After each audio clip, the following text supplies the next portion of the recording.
This is Pressers by FedNet, the only podcast exclusively of news conferences from the United States Congress. Progressive Caucus members held a news conference on March 25th to register opposition to a potential supplemental funding request from the White House for resources to sustain war with Iran.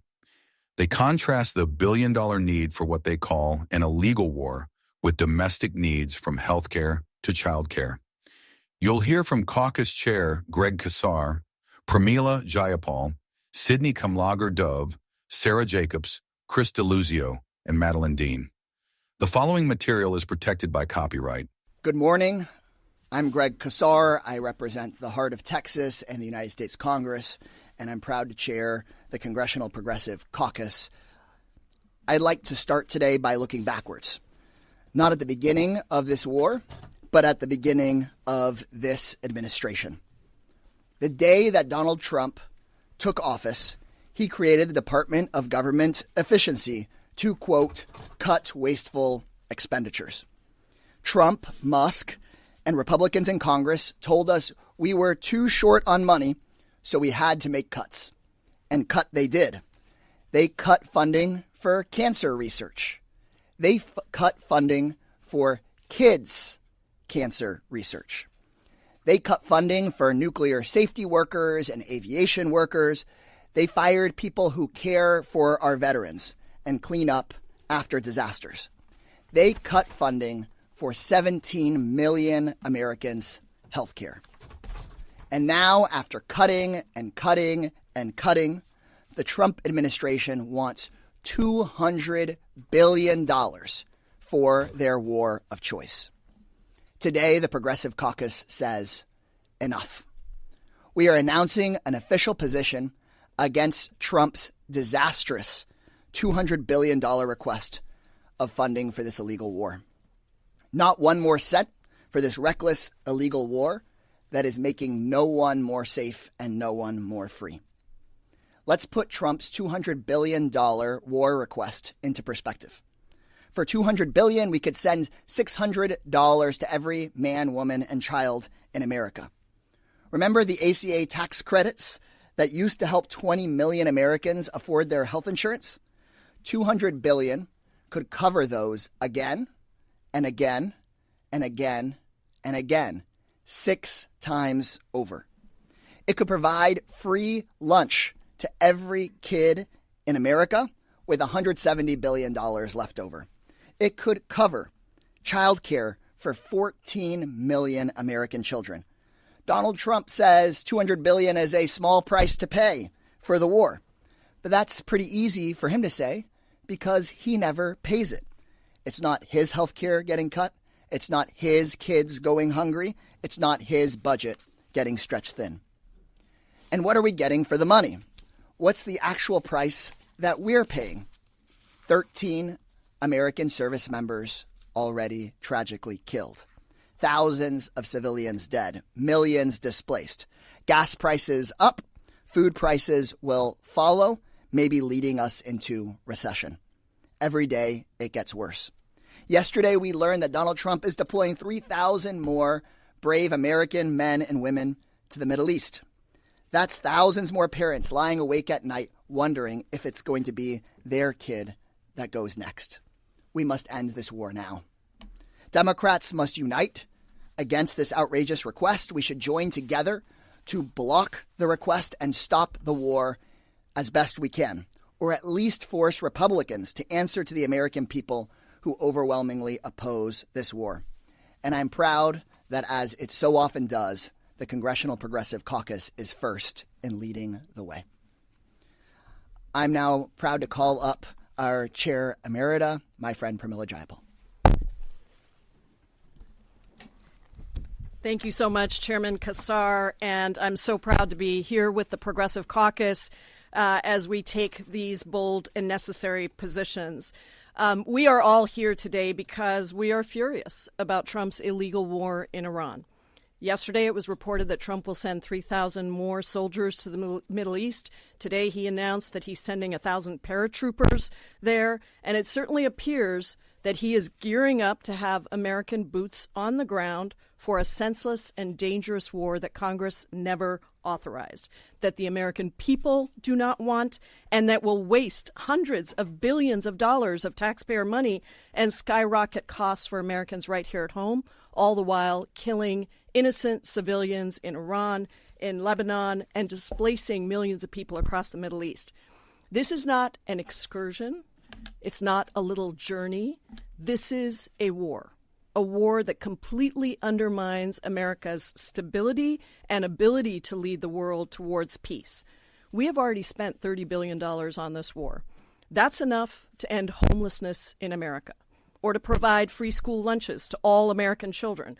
And Trump is asking for another $200 billion. And as the chairman said, there are so many things that can go towards, including, by the way, we could cancel all medical debt for 100 million Americans in the United States with that $200 billion. We could provide free school lunches for all kids in America for almost 2 decades. And we could fund nutrition assistance for 42 million Americans. There are real needs right here at home. But Trump is recklessly taking us to war, risking the lives of our troops, choking off the world's energy supply, and killing civilians in poorly planned, untargeted attacks. We've seen over and over again from our past history around the world that forever wars and ill-fated regime change efforts do not work, and that bombs are simply not the answer. And the CPC has been at the forefront of that debate over and over and over again. Our work internationally needs to be for diplomacy, and our work here in Congress needs to be to rein in an out-of-control president before more lives are lost. Our founders knew that going to war was a very serious decision, and they knew that it was a decision that had to be debated by the elected representatives of the people here in Congress. They were breaking from the monarchy, from the idea that kings and one person alone would say that a war was good for the people and lie about it, and then plunge the entire country into disaster. That's why we have to refuse this budget request, and we have to vote on another War Powers resolution that stops this illegal war immediately. And now it's my honor to hand it over to another colleague of mine on the Foreign Affairs Committee, Representative Sidney Kamlager-Dove from California. Thank you, Congresswoman Jayapal. Good morning, everyone. My name is Sidney Kamlager-Dove. I'm the Congresswoman for the 37th Congressional District, and as was stated, a member of the House Foreign Affairs Committee. So today we are here to talk about money, specifically $200 billion in taxpayer dollars that Donald Trump is requesting for his illegal war on Iran. The Congressional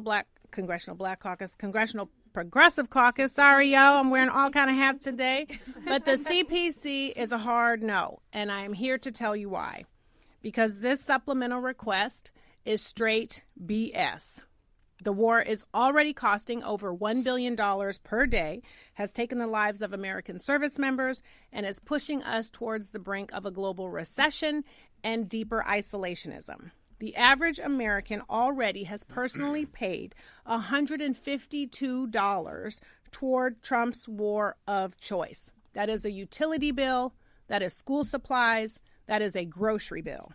And now Trump is asking Congress, which never authorized this war in the first place, this dumpster fire, to fund it with no end game in sight. So let me tell you something. As a member of the House Foreign Affairs Committee, there were no full committee hearings on this war before it happened. And subsequently, there have been no full committees on this war, with no plan, with no strategy, with no discussion about imminent or continued threats, nothing.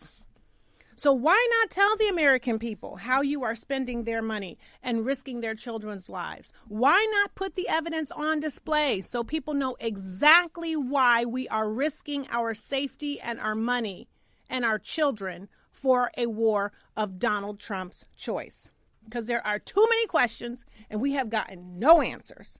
But what we do know is, just last week, Tulsi Gabbard reappeared in front of the Intelligence Committee, and she long assessed that Iran would use the Strait of Hormuz as leverage. And now we are seeing gas prices in my home state teetering over $6 a gallon. The same Iranian drones that we have watched Russia use for years against Ukraine are evading U.S. air defenses and killing service members. And Trump previously was warned by the intelligence community that a large-scale military assault on Iran would be unlikely to topple the government. Now they assess that the regime is actually more entrenched and more hardline. So the reality is Trump chose to barrel towards a war with Iran from the moment he ripped up Obama's nuclear deal in 2018. Trump is messy. This president is messy. And now he is messing with Americans' lives, our money, and our safety. You've already heard from members of what this money could be used for. I'm going to give you some more. You could cover nearly 3 million people on Medicaid for a full year. You could feed over 3 million families through SNAP for a full year. You could build 91,000 affordable housing units in a year. U.S. taxpayers should not be forced to foot the bill for Trump's failed foreign policy when there is so much urgent investment needed right here at home. So sorry, not sorry, DJT. You break it, you buy it. And you can take it out of your crypto money and not from the American taxpayers. My progressive colleagues and I are standing firm against funding Trump's avoidable, costly, illegal, ill-conceived war. And now I want to turn it over to my sister from California, Congresswoman Sarah Jacobs. Thank you. Well, hi, everybody. Thank you all for being here today. So, as the representative of San Diego, the country's biggest military community, I have deep respect for everyone who wears our country's uniform, and I feel a profound sense of responsibility to them. It's been my generation and my community that have risked their lives and sacrificed more than most when presidents conduct regime change operations or military adventurism in the Middle East. Just last week, 3 San Diego warships carrying 2,500 San Diego-based Marines deployed en route to the Middle East. So it's not our president's lives or Congress's lives who are on the line. It's my friends, my peers, my neighbors, my community, my constituents.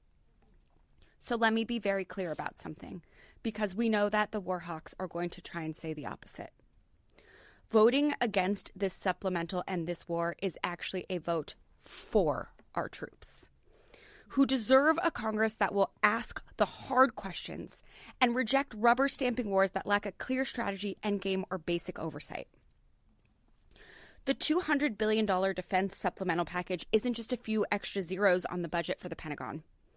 This is not a small price to pay, as Donald Trump says, because that price is our service members' lives, civilian lives, and the future and possibilities that we're stealing from my generation and the ones that come after. You've already heard all the things $200 billion could fund. It could fund twice the cost of high-quality universal pre-K for every 3- and 4-year-old in this country. It could build affordable housing units. It could pay over 27 million families on SNAP. And let's be honest about what this $200 billion actually buys when it comes to this war.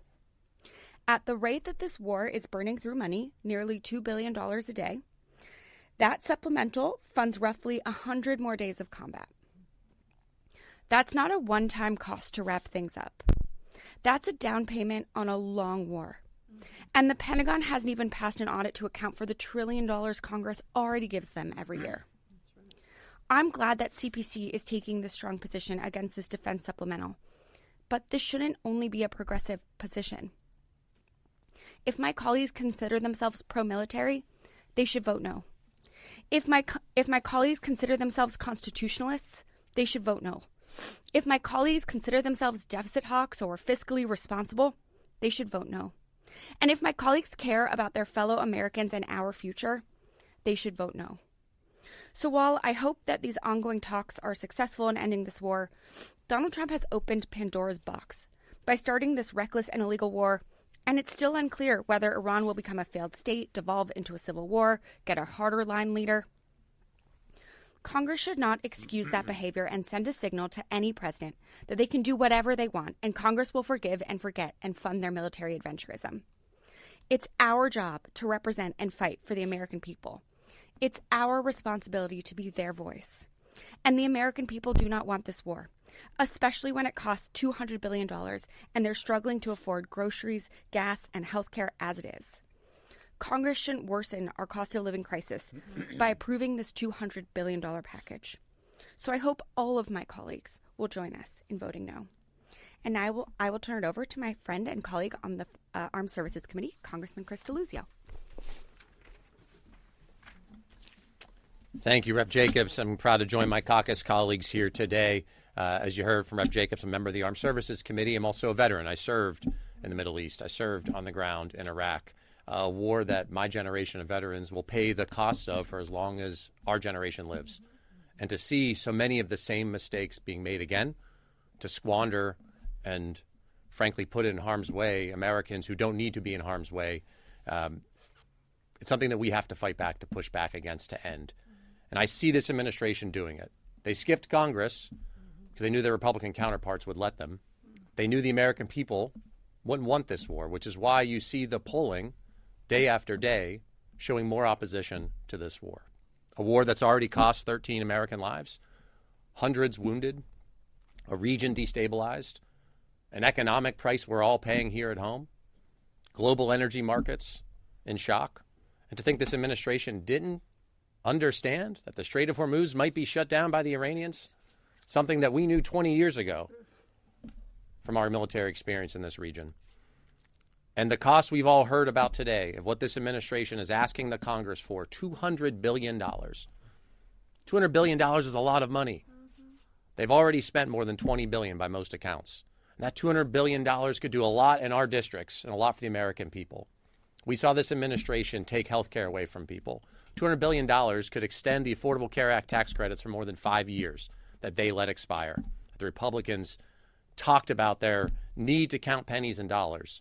They could have extended it for more than 5 years. $200 billion could pay for a community college, 2-year community college for 23 million Americans. We could have high-speed rail in this country. We could pass the American High-Speed Rail Act, just about $200 billion. That's the cost. We could have free school lunch for basically every kid in America for years. We could have the cost of childcare covered for every kid under 5 years old in this country. That's what $200 billion could spend. These are the choices. And this administration, what's their answer? Tax cuts for billionaires, make you sicker and hungrier, and you're going to foot the bill for a war while jacking up our debt along the way.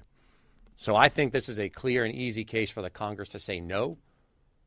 No to continuing to fund for a long time a war that we haven't authorized, that the American people don't want. And I think about, I've got friends who are still in uniform. I think about the Americans who are over there to fight or might be sent to fight, and they will do their duty. They will serve and fight courageously if we send them. But we have a responsibility to never squander that patriotism, to never squander their willingness to serve, to ask hard questions. And those kinds of questions demand an answer, I think, right now of saying no. So I'm honored to introduce a fellow Pennsylvanian, member of the House Appropriations Committee, Madeleine Dean. Good morning. And I'm delighted to stand here with my friends, colleagues on the Progressive Caucus. But I stand here not just as a member of the Progressive Caucus. I stand here as a member of our entire caucus, the Democratic Caucus. I stand here as a citizen who believes that this supplemental request is incoherent, irresponsible, and just plain wrong. Let's remember where we are. The president is tasked with two things. Number one, to keep America safe. Number two, to make life more affordable for everyone. He's failing on both fronts miserably.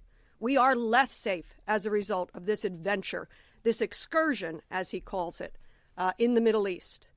Everything is going up in price. We were already in trouble as a result of his brutal immigration policies and his incoherent tariff policies. Now layer in that what has happened to the price of oil, what has happened to the price of gasoline at the pump, now over $4 in my district, and the price of diesel even higher, making costs for everything we buy more. So he has failed miserably. But I'd also like you to picture what he has done around the globe. And what I see is rubble.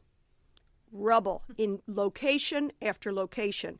You can be looking at the White House itself. You can be looking in the Middle East. rubble is what this president's legacy will be. And sadly, who's in the rubble? American military members. Children are in the rubble. I have the privilege of serving on both Foreign Affairs and the Appropriations Committee. And when I go around the world, as I've had the good fortune of doing, and talking to leaders around the world, our allies, our friends, NATO members, they look at us and they are confused. What is your president doing? And you're really losing what they say to us in meetings, private and not so private. You are losing the respect of your allies and friends, which is extraordinarily dangerous. Madeleine Albright called us the indispensable nation. Yet I have heard from members in Europe, for example, they know they need to be prepared to go it alone without this indispensable nation because of the unreliability of this president. So he took us to a war of choice. He's made us less safe. He never went to Congress. We can take that personally because it is our congressional responsibility. The framers put it that way. I think what's even worse is he never even went to the American people to make this case. This isn't about process so much as you didn't even ask the American people if this sacrifice, financial and human sacrifice, was going to be worth it. Our founders were smart. They thought this thing through. They knew a monarch, a king, one person, should not have the power to declare war and put American lives at risk.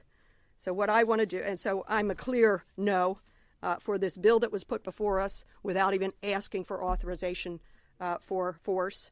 What I want to do here, if you don't mind, and I know Secretary Christy Hegseth, as I like to call him, doesn't like the front page talking about the cost of war. But I'm going to read the names of the service members, 13 now, who are dead, because we must not forget their sacrifice. Captain Cody Cork, Sergeant First Class Nicole Armour, Sergeant First Class Noah Tegens, Sergeant Declan Cody, Major Jeffrey O'Brien, Chief Warrant Officer Robert Marzan, Major John Kilner, Captain Ariana Savino, Tech Sergeant Ashley Pruitt, Captain Seth Koval, Captain Curtis Angst, Tech Sergeant Tyler Simmons, and Staff Sergeant Benjamin Peddington. To the press, I ask you never to forget these names. Call out their names, their sacrifice, their extraordinary service. Call out this administration as it uses crazy Orwellian dangerous language like war is peace. And I'm just on an excursion. This is no excursion. This is war. It's deadly. It's chaotic. It's messy. And it's wrong.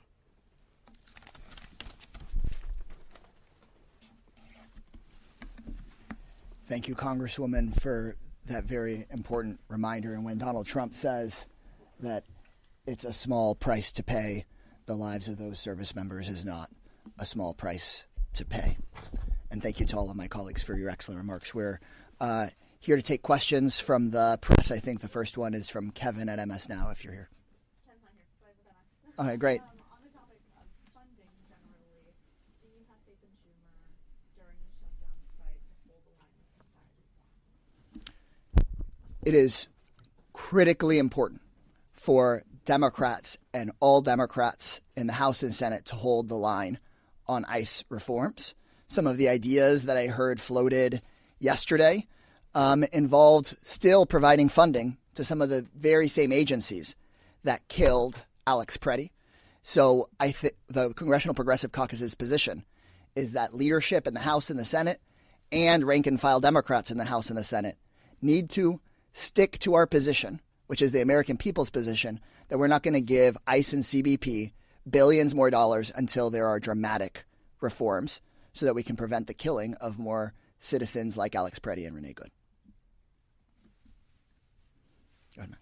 On the War Powers Resolution. And sorry, just so we can get into it, if you could, I know who you are, but if you can mention your name and outlet, it's just part of what we do here. The War Powers Resolution, a number of your Democratic colleagues voted with Republicans on that a couple weeks ago. What is your message to those Democrats in your caucus who aren't with you on that, and do you hope they will join the rest of the caucus in voting no? I hope we can have a unanimous Democratic no on the next war powers resolution. Caroline Tucker with NBC. Some Republicans have raised using reconciliation to pass supplemental funding. Do you have concerns about that by taking a stand on this? The big ugly bill could be coming back, and it could be even uglier. And I think this is less of a question for us than it is for vulnerable House Republicans. Does Mike Lawler really want to vote for $200 billion for an illegal war instead of restoring health care for his constituents? Does Republican Congressman Gabe Evans really want to vote for billions of dollars of war when his constituents are losing their food assistance? Does Republican Congressman David Valadao really want to vote to fund a war and ICE without basic reforms like taking off masks from ICE in his district? These vulnerable House Republicans, I'm not sure, are ready to vote to make to essentially seal the end of their political careers. And others can step in and answer questions if you'd like. So in the One Big Ugly Bill, they already passed supplemental funding for the Defense Department, about $150 billion in addition to the regularly appropriated funds, making the defense budget $1 trillion this year. As part of that supplemental funding, around $45 billion were for munitions, which is what they say they need this $200 billion for. Almost none of that money has actually been obligated yet.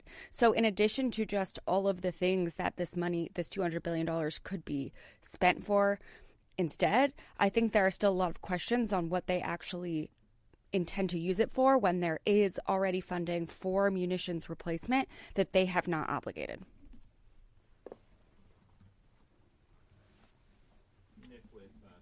Question on military funding. I mean, I know this is, you guys are talking about this $200 billion number, but say the Trump administration comes up with a smaller package that is just to fund troops that are in the field.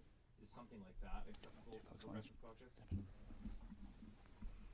No, I think you've heard, Nick, that of course we'll look at whatever comes and we'll evaluate it. But what you've heard from Sarah, from others, is they already have lots of money and they haven't made a case for the war. So those two things together, I think, are very, very important. Just because they come with a smaller request doesn't mean that we forget about the fact that this is still a war of choice, that there are American troops that have been killed and more that will be put at risk, that there are civilians in Iran, in Lebanon, across the Middle East that are being killed right now.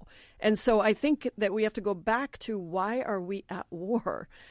Why have we taken this step when the American people don't want it, when they are really struggling on the ground with losing their health care because Republicans ripped it away? And so I think that it doesn't, in some ways, it doesn't matter fully what the request is, though it is significant that the amount that they asked for is $200 billion. That is a significant number, but I think the core element of why are we going to war without authorization, without a case being made to the American people for a war that is making us less safe and driving up costs for the American people. That still stands. I think it's also, the American people want to know what this president is doing with their money. So they're asking for $200 billion. They've not made a case for the money at all. And then subsequently you get articles coming out showing that the Department of Defense's, the secretary is spending exorbitant amounts of money living high on the hog. Money that could be used to fund child care, health care, to help people get housing. So why are we going to give you more money? And lo and behold, you might use it to eat more lobsters while you're putting our service members at risk, and you're not even coming to us with a concrete plan, a strategy for ending and getting out of this war, and allowing us to have serious continued audits on how you're using the money that you've already been allocated. It makes zero sense, and it doesn't matter the number. This is a value proposition that we're talking about and going around the powers of Congress and the voices and concerns of the American people. We have time for one more. Go ahead. NBC. I wonder if you could comment on the Trump administration lifting some oil sanctions on Iran. Well, I think this goes to the point that this is a completely senseless war with no plan. We have lifted sanctions on Russia. We have now lifted sanctions on Iran. And those things do not comport with the rest of the arguments about how we have to wage this war on Iran. So I think there are many points of complete hypocrisy and senselessness, and that is one of them. And we in the Foreign Affairs Committee have been continuing to, we have some briefings, not about the war, but we have people before us who come to testify who can't answer a single question about strategy, including that one. Thank you all very much. We really appreciate you covering this press conference and this topic of utmost importance. Y'all have a great day. This program is copyrighted by Federal Network, Incorporated, and provided only for informational and educational purposes. Unauthorized reproduction, distribution, or use of this episode without express written permission from FedNet is prohibited. Thanks for listening to this FedNet podcast.